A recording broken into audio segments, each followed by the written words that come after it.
Yo, this is why I like heavyweight boxing.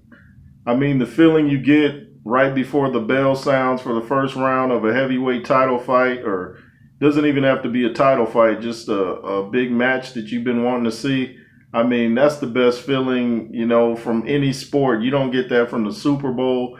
You don't get it from the World Series.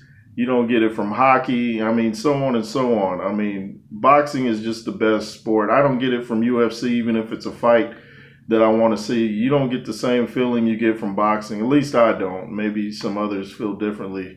But I want to fast forward to the end of the fight, and I know you guys know who won by now. Usyk won by unanimous decision. But the thing that I'm impressed with is Anthony Joshua. The way he handled himself in the loss is he's a champion.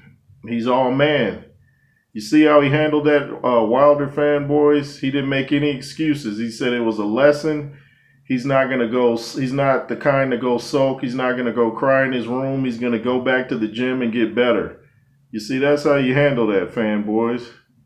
That's how you handle that, Deontay Wilder. You take it like a man. You don't sit there and come up with every excuse and blame everybody but yourself. I mean, you can come up with anything. All the cell phone lights from the crowd, I looked at them and it messed with my eyes. You can come up with anything.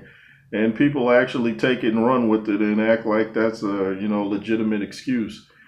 But Joshua just handled it like a G and true champion. I even saw Usyk, he went into Anthony Joshua's changing room at the end of the fight and brought two belts. And Joshua said, "I'll be seeing you soon again," or something like that, letting him know he wants a rematch. I saw an interview, though, that Usyk did with Seconds Out, and he said he didn't really want to talk about a rematch right now.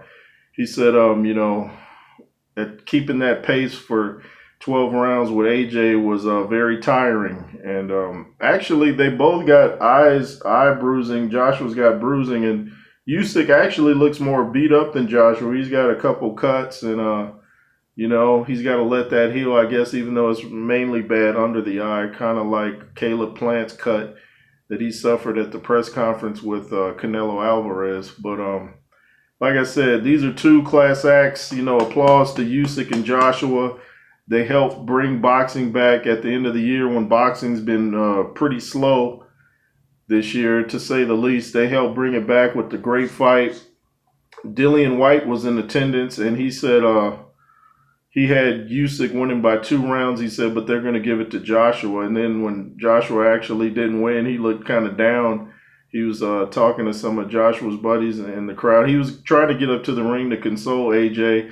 And then he said, "Oh, forget it. I got my own fight coming up," and left. And I guess he left. But I thought that was a class act of Dillian, to try to cheer AJ up. AJ came out. Crowd was electric. Had the music blasting. Sounded like he came out to some reggae, and then he came out to "There's No Easy Way Out" from the Rocky IV soundtrack. And had the big AJ and fires and all, and fire shooting out, or what's it called, pyrotechnics or something like that. The crowd was going, they sang their Sweet Caroline. I don't know, does anybody know where that tradition started and why they do it? It's just interesting. I love the British, I love the UK fans, I've been, meeting them since going to Lennox Lewis fights back in the day. So I love the UK fans out there. But, from round one, about for the first 3 rounds, I think I gave to Usyk. I had said to myself that I think the pace will pick up by the fourth round, but I think AJ had a pretty good fourth round, but Usyk hurt him in one of those rounds. He hit him with a hook, and he staggered AJ, but AJ recovered quickly. I think, AJ weighed 240. Usyk is a big 221, but if you're the bigger guy, you have to use your weight. There's no point in being the bigger guy if you're not going to use your weight. You got to, tie him up, lean on him. Where was AJ's uppercut tonight? I mean, his uppercut is his best punch, but you have to get close enough to land it. If you try to throw an uppercut from a distance, you're going to get clipped, and especially against Usyk, he was probably just waiting for that uppercut from a distance so he could counter it. But he had to get close enough, use his weight. If you don't use your weight, then there's no weight advantage. It becomes a disadvantage. If you just stay out there boxing from a distance, that's Usyk's fight. They always say fight a boxer and box a fighter. So AJ will learn from it. But AJ, I don't know if he was weight drained, I think he's been listening to everybody telling him he was too heavy. And he seemed kind of sluggish. He was fighting in one mode. And it was just kind of just jab, jab. And if he kept hitting Usyk to the body, that would have stopped a lot of that movement. And, fighting the lefty's already tricky. AJ said at the end of his press conference, he said there's a saying about if you want to go down as a great heavyweight, don't fight a southpaw, especially not a great one like Usyk. So you got to work the body. You got to tie him up, put your weight on him. That weakens the legs. Little tricks like that. If you don't fight inside being the heavy guy, then you almost have to fight like Sean Porter. You got to come in, let him feel your shoulders, bump into him, let him feel your weight. If you don't do that, like I said, there's no point in having a weight advantage. And you can't fight Usyk's fight because he's got that, he's got that down. So AJ will learn from it. He hurt Usyk too, but, I guess because we all know that AJ had been stopped by Ruiz anytime he got hurt or wobbled, we're thinking, oh no, is this another Ruiz situation? But, he just has to. I was trying to hear the instructions in between rounds, and it sounded like Rob McCracken was just kind of jab happy. And he's got to get someone in there that's actually been in the ring, like a George Foreman, squash his beef with Lennox Lewis. They can tell him how to use his weight and how to slow all that movement down. There's a way to do it. It's been done before. So, it was an action-packed fight. It went the distance, unanimous decision for Usyk. And just a real class guy, funny. And Eddie Hearn said after the fight, he thinks a lot of this was due to inactivity. He said after the AJ Ruiz second fight, then he had that long break, and then he fought Pulev. But I know AJ's been sparring a lot more. He didn't even do any hand mitts for this fight. He just hit the heavy bag and sparred a lot. So he said he's going back into the gym. He said, even if he won, he was going back into the gym right after, Monday or Tuesday. This guy's focused, and so far he's won his rematch with Andy Ruiz. Let's see if he can win his rematch with Alexander Usyk. Usyk's going to be tricky. I mean, he's got that little jab where if you got your hands up, he knows how to sneak it in like under it. I mean, the guy is constant energy. The dude is just moving, and he knew he couldn't sit still against a puncher like AJ. And I saw a lot of the tweets that other fighters were putting out. Lennox Lewis said, boxing 101, he said the hook wins the fight for Usyk or something to that effect. Clarissa Shields thought that AJ would pull it out. She knew Usyk would be tough, and she was shocked that AJ didn't. But I think AJ has to go back to the old AJ. And I had said at one point during the fight, I said maybe it's good he's not heavy because watching Usyk moving around, it's kind of drains you. You're seeing him bounce all around, and I said it's important to keep your own pace. Don't try to mimic his movement. Just let him bounce around and move. It's like, have you ever watched children playing around and they're so full of energy and things like that, and you watch them like, man, they're having fun, but you actually start feeling tired because you're watching them move around. You're like, man, you start feeling, I ain't done nothing and I'm tired. So I think Usyk can kind of get you watching him so much that you start to feel drained. But I noticed Roy Jones was saying, because I didn't really notice it, but he said Anthony Joshua would get off the stool first, when each round was beginning. So I guess to try to put a message in Usyk's head that he's not tired yet. He's the bigger, heavier guy. So, there's just a lot AJ can learn from this. He's got to get another trainer in there. You don't have to fire McCracken, like before. Just bring someone else in. I know AJ looked like a genius when he kept McCracken and beat Ruiz in the rematch, but